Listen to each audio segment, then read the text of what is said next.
I'm Ellen, 32 years old. I've been dating Jim for 6 years, and after 5 proposals, I finally got a yes. Now we're deep in wedding planning, but I'm so happy. I can't help but hum a tune. Wow, we're really getting married. One day while looking over our prenup, I was feeling on top of the world.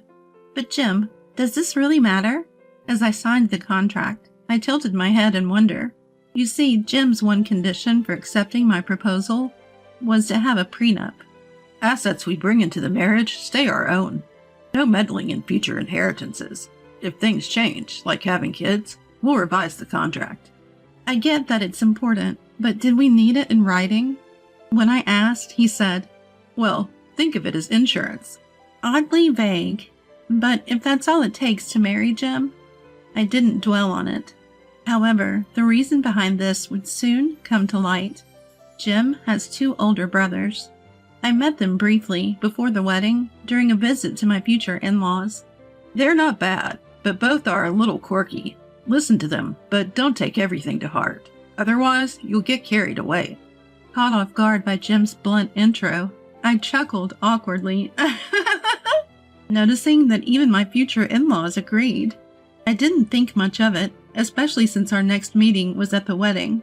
Then, out of nowhere, I get a call one day when Jim's working over the weekend. Hey, do you like fish? Caught off guard, I hesitated. Who is this? I rack my brain for anyone who calls me Ellen, but no one comes to mind. But wait, they know my home phone number, so it can't be a stranger. I think to myself as roaring laughter comes from the other end.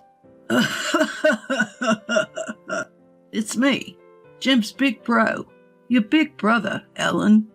My brother-in-law? Wait, is it the eldest or the second son? And what's with Ellen's big brother? I hold my tongue and ask, what's going on? We're just back from fishing and caught a ton of rainbow trout. Can't eat 'em all, so thought you might like some. Jim loves trout meunier, he says, which immediately lifts my spirits. Thank you. Jim is working today, but he'll be thrilled to have meunier when he gets back. I hang up and dart to the fridge. Good thing I have onions, bell peppers, and carrots in stock. Just as I finish julienning a heap of vegetables, someone arrives. Ah, it was Evan. I open the door and smile. Then, Quick, the bathroom, and cover the taxi fare for me, will ya? Okay. I pay the taxi driver as my brother-in-law rushes to the toilet. After settling the bill, Evan comes out of the bathroom, takes a deep breath, and grins. Thanks. And while you're at it, My brother-in-law extends his palm towards me. hand over some cash. Huh? Reading my confusion, he clarifies. For the fish. Let's say $50 should do it. What? I nearly dropped my wallet in surprise. I should have asked earlier, but I had assumed that the fish were for sharing, not buying. Of course, I felt bad for just taking. So I had prepared some unopened premium snacks as a thank you gift. So I wasn't expecting it to be totally free, but $50? My brother-in-law looks at me as if it's only natural for me to pay. He's made the effort to come here. He's brought a lot of fish, and the last thing I want is for this to turn sour. I calm myself and pull $50 from my wallet and hand it to him. Thanks, the fish are in the cooler. I'll leave the gear here. Tell Jim to get it back to my place later. Gotta go. Wait, Evan? I'm puzzled by the casually abandoned cooler and fishing gear in the foyer. Ignoring my confusion, my brother-in-law takes the $50 and swiftly leaves. Wait a second. He's already gone, leaving me blocked in by the gear. What the? Why leave all this stuff here? Our place isn't big. It's in the way. Oh, and the taxi fare. I remember that he hasn't paid me back for fronting the cab fee. I hesitate to ask Jim to both take the gear back home and collect the taxi money. Then when I open the large cooler my brother-in-law left behind, I can't believe my eyes. On a bed of overly piled ice lay only 3 small trout, each barely 2 inches long. You've got to be kidding me. I slumped down in my doorway, defeated. What am I going to do with the shredded veggies? I had other issues, but I was too stunned for other words. Months later, I found myself heading to a cafe. I have something important to discuss, but keep it a secret from my brother. The one who reached out in a desperate tone was Brant. My brother-in-law warned that it was an important matter that also could affect my husband's future, and insisted that I shouldn't even tell my parents-in-law or my husband. Though it felt a bit sketchy, the cafe he chose wasn't a shady place, and it was during daylight hours, so I decided to at least hear him out. Ellen, over here. As I walk into the cafe, I'm greeted loudly by name. The shout echoes in the cafe, drawing the eyes of other patrons in my direction. Embarrassed, I nod my apologies to the surrounding customers and hastily head toward my brother-in-law's table. Haha, you're so shy, so cute, Ellen. His loud voice again attracts attention, making me cringe. Could you keep it down? Cutting off my request for him to speak more quietly, he blurted, Let me introduce you. This is my new girlfriend. A beautiful woman stands up from a spot I couldn't see. Hi, nice to meet you. Suddenly, I'm slapped hard across the face by a woman who angrily shouts, Are you kidding me? I'm left stunned, my cheek tingling. Why did a woman I just met slap me? As I'm losing my words, the woman storms out, loudly declaring, This woman is your new girlfriend. I'm disgusted. Goodbye to you. What the... Evan, what is going on? I wince at the pain on my cheek as I start to demand an explanation. Why did this just happen? Anger surges up inside me. You said this was important regarding my husband's future. Outrageous, I protested. But my brother-in-law just laughed it off. My brother-in-law chuckles. Sorry, we were breaking up. You helped me clear the air. Thanks for playing the role of the girlfriend. Hey, don't get mad. Let's talk this through, Ellen. Don't call me Ellen. Although I'm furious, my brother-in-law is unfazed. Oh, come on. This kind of thing happens. Are you kidding me? This is the first time something like this has happened to me. How can I possibly stay calm? I couldn't help but yell. Then my brother-in-law says, Well, Ellen, you're scarier than you look. Surprising. But hey, look around. You're freaking out the other customers. I snap back to reality. As I look around, I see a multitude of faces staring at me. Confusion, annoyance, curiosity. Unable to withstand the gazes, I crouch down. My brother-in-law strides past me. Well, see you. Say hi to Jim for me. Evan, wait! Before I could catch up, he's out of the cafe. Then a timid waiter approaches me. I'm sorry, your bill? What the heck is going on? I wouldn't have shouted just like that if no one were around to hear me. I was fed up with Evan and Brant for what they had put me through. I told my husband everything, and we agreed to ignore any messages from his brothers, unless absolutely necessary. Any necessary communication would go through my husband, and that's how we'd been handling it. But when it comes to my parents-in-law, it's a different story. They've always been wonderful to me, and besides, they're my beloved husband's parents. There's no way I could say no to joining their 60th birthday celebration. Wow, this place is bigger than I imagined. It's breathtaking, and the garden looks amazing. Is that a guest house? Yes, the main house is relatively new, but the guest house is a relocated traditional home. It's about 230 years old. Thatched roofs and verandas? Does that work well? Can I take pictures later? My mother-in-law, who loves old buildings, looked delighted, which made me smile too. Of course. My mother-in-law's cheeks flushed charmingly, and next to her my father-in-law leaned against a thick pillar, squinting in satisfaction. They both looked incredibly happy. They'd requested the party be held in this old house I'd recently inherited from my grandparents. Our first meeting was during a tour of old buildings. We sat side by side on the porch, had coffee, and hit it off when we realized we were the same age. It was some time ago when my father-in-law shared his bashful story of how he and my mother-in-law first met. Perhaps I should have invited you before we started moving the furniture. I felt a pang of regret. This house had been rented out as a restaurant until last week.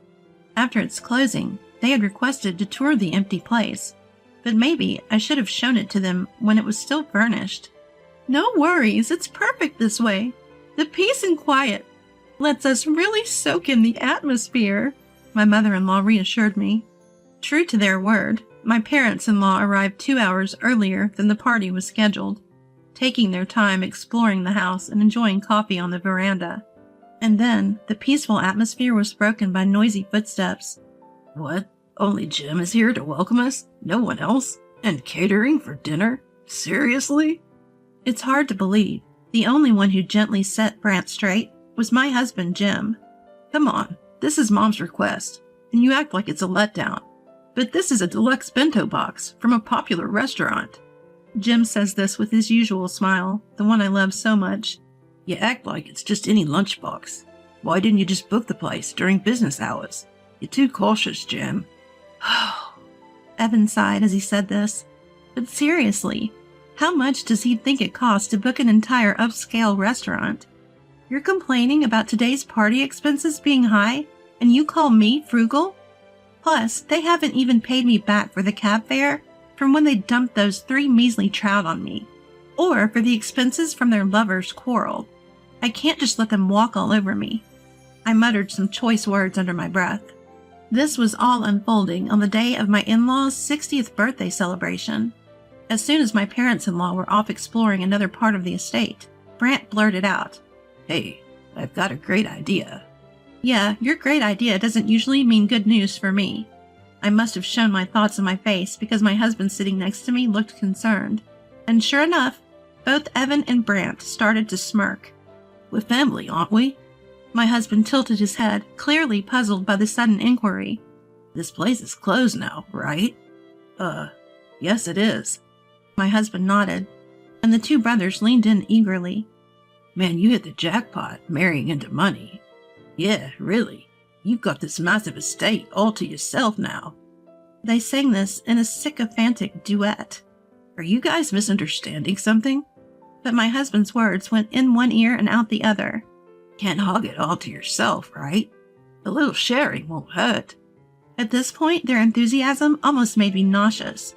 Then it dawned on me. What would you like? I forced a smile, and their eyes lit up. They clearly thought that my inheritance was also my husband's, and by extension theirs to enjoy. As if. When the topic of my inheritance came up, my husband asked, You've stored the prenup safely, right? I promise I won't interfere with what's yours, but I'm here if you ever need advice. That's what my husband said, and he really never asks for even a single dollar. I love how kind, clear-headed, and continually endearing my husband is. In stark contrast, the pitiful state of the 2 brothers. With people like that, there's no need for reservations. The location is prime real estate. Just step outside and you can get whatever you want right away. Plus, the mansion is really massive. I mean, it's too big, isn't it? Evan remarks. What if we told him, from today, your brother's family is going to live here.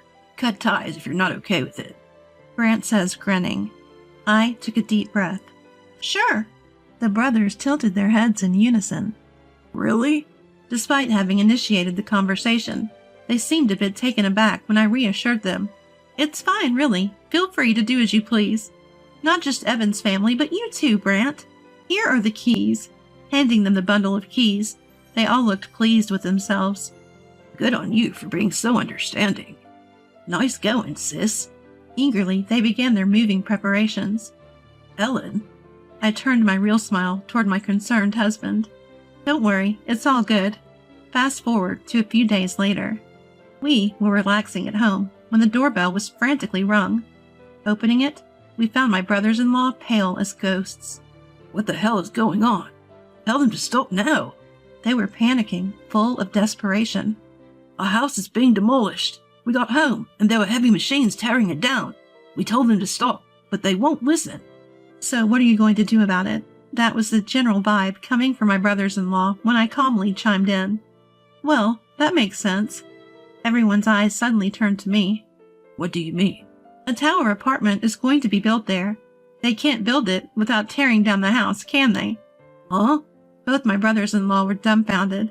The reason the fancy restaurant shut down, or rather moved, was for that project. We kept the utility contracts through the end of last month because of the 60th birthday celebration. Was today inconvenient for you? Aha. Realization dawned on them, and they went pale. Is this some kind of joke, Ellen? Even if they say it's a joke, the bulldozer's already here, so there's no room for jokes.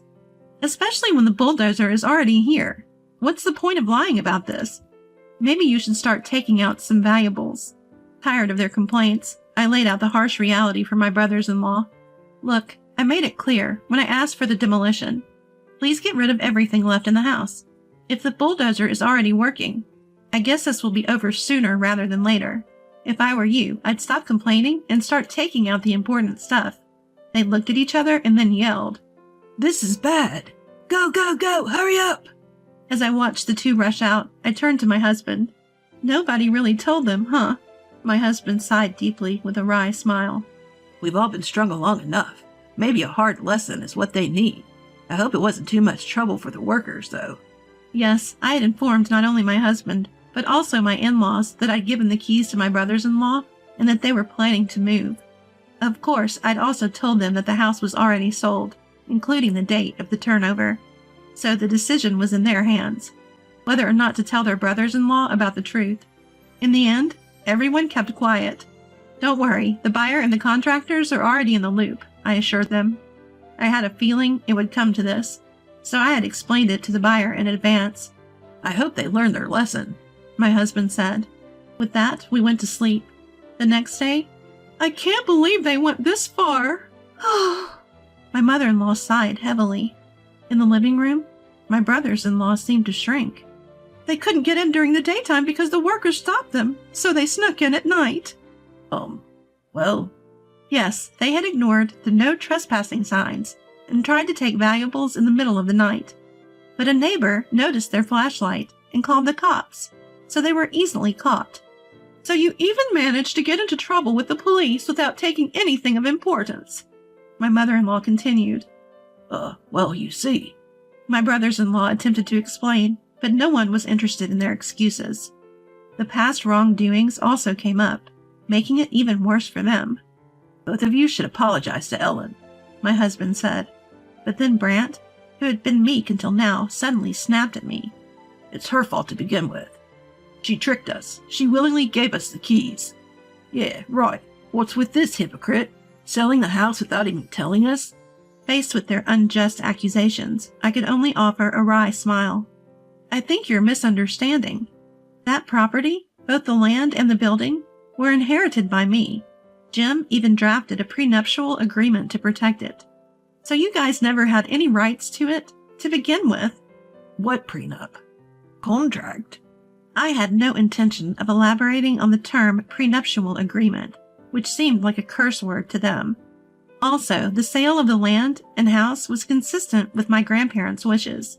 They had considered selling it several times before, and yet my grandparents had wanted to keep it as long as they were alive. To be honest, maintaining it was too much work, so when I inherited it, my grandparents had suggested I proceed with selling it. So I just followed through with the realtor my grandparents trusted. Of course, it's my right to sell the property. My brother-in-law has no say in it. But aren't we family? Don't be petty. While considering whether my brother-in-law would argue further, I think back on my past. I started taking marriage seriously about 3 years ago. My dad raised me all by himself. My mom passed away right after giving birth to me. Dad and I were the best of friends. We'd go camping in the summer and snowboarding in the winter. So many memories. But then, out of nowhere, he got sick and passed away. I felt pathetic for never being able to do anything for him, and it broke my heart to feel his absence in the home we had shared. My husband is the one who comforted and supported me through this. He helped me with the funeral and rituals, made warm soup for me when I couldn't move all day, and spent nights talking about memories with Dad. He was there for me, patiently and lovingly, as I came to terms with my father's passing.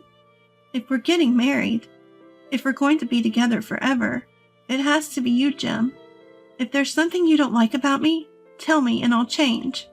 I shouted that during my 5th proposal, and I convinced Jim, who hesitated because of his troublesome family, to marry me.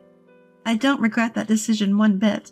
I always wanted to honor my grandparents' wishes after my dad passed away. And then there are these in-laws of mine. You haven't learned your lesson, have you? I was going to go easy on you, but not anymore. I'm going to demand compensation for all the trouble you've caused.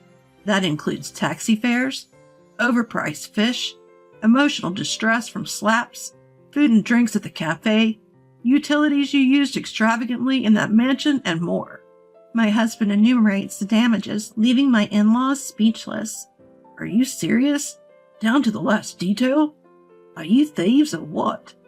And then there was more to come for my tearful in-laws. We're cutting ties. Yikes. Wait, Dad, please.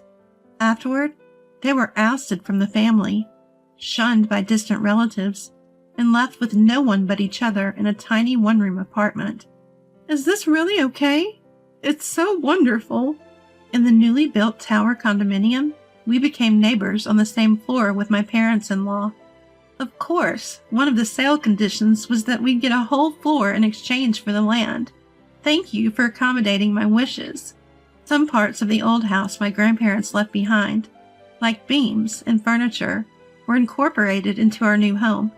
We took new photos with my in-laws. We'll display these next to the old pictures.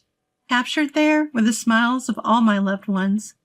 I resolved to cherish these smiles forever.